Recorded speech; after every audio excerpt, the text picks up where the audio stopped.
So we're going to talk about some of the main features to start with. Again, the IC3 is, in general, is a vented ion chamber. It's battery operated. It's auto ranging. It's like all ion chambers. It's a very, very wide energy response, flat energy response. It can do, obviously, gamma, X-ray, and beta radiation.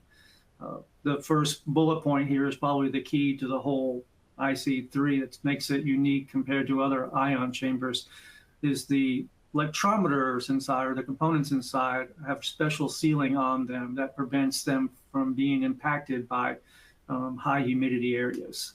So there's no desiccant required at all in it. So you never have to replace desiccant, you never have to do maintenance, you never have to bake it to get the moisture out. All that maintenance is gone now with the IC3.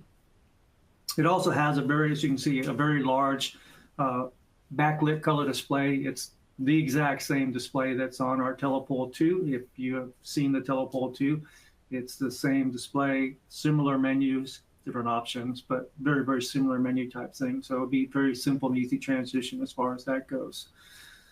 The chamber is pressure and temperature compensated, so it adjusts the readings based on elevation, etc.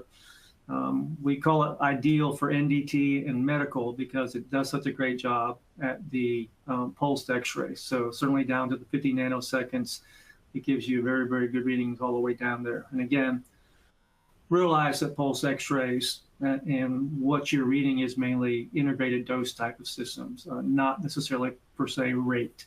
And we can talk a little bit more about that later. So it does have a wide measuring range all the way to 100 art per hour, which is higher than most. And it also can be set, as you can see on the picture, it can be set for either SI units or US units.